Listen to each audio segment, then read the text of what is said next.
Həmkarlar, növbəti 2026-cı il MİQ kimya imtahanına düşmüş sualın izahına baxaq sizlə birlikdə. Deyir ki, 2 qonşu alkanın kütləsi 61 qramdır. Deyək ki, bizə 2 dənə qonşu alkan veribdir.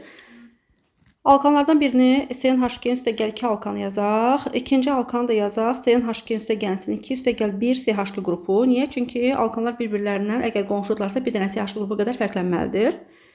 İndi deyir ki, bunların yanmasının deməli, bunların mol miqdarlarını bilmirik müəllimlər. Deyir ki, ikisi birlikdə A moldur. Deyək ki, birinə, daha doğrusu X moldur, ikisi birlikdə X midir? Hə, X moldur. Onda deyək birinə C mol, birinə də D mol deyək. O zaman C ilə D-nin cəmi ikisi birlikdə bizə verəcək X mol. İndi bizə deyir ki, bu alkanların kütləsi cəmi 61 qrama bərabərdir. Və yanması zamanı 90 qram su əmələ gəlmişdir. 90 qram su neçə moldur? Gəlin əvvəlcə onu tapaq. Deməli, 1 mol su 18 qramdırsa, 90 qram suyumuzda aydın məsələdir ki, 5 mol olacaq. Deməli, reaksiya zamanı 5 mol su əmələ gəlmişdir. 5 mol su əmələ gəlmişdə 5 mol su, 5 mol H2O bizə 10 mol hidrogen atomu verir. Onda biləşir ki, alkanın tərkibində 10 hidrogen atomu olmuşdur. 10 hidrogen atomu olmuşsa, onda 61 qramın 10 qramı hidrogenin payına düşür. Yerdə qalan 51 qram da karbonun payına düşür. Gəlin görək bir dənə 51 12-yə tam bölünürmü? 51 12-yə bölsə 4,125 eləyəcək. Onda belə çıxır ki, bu alkanın karbon sayı 4,125 alkanların ikisində birlikdə 4,125 mol karbon olubdur.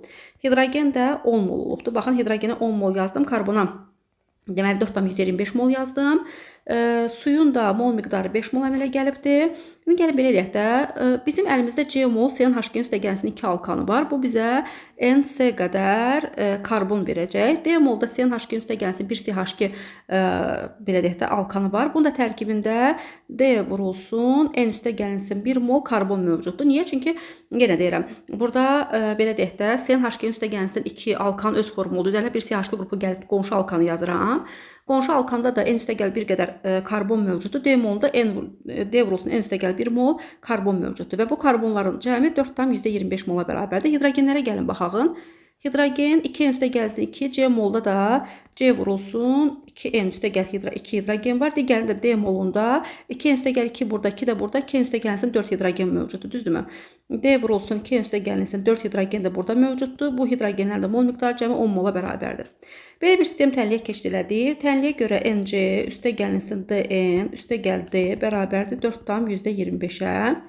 Sonra da digərinə baxsaq, 2 dənə NC, 2 dənə NC, üstə gəlinsin 2C, üstlərinə gələcək 2ND, onun da üzərinə gələcək 4D bərabərdir 10-a.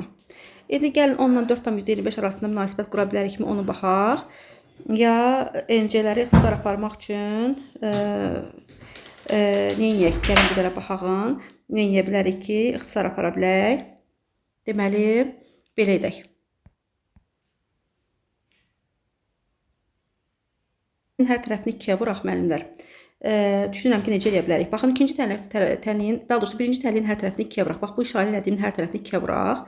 Onda nə alacaq? 2NC üstə gəlinsin 2ND, düzdürmü?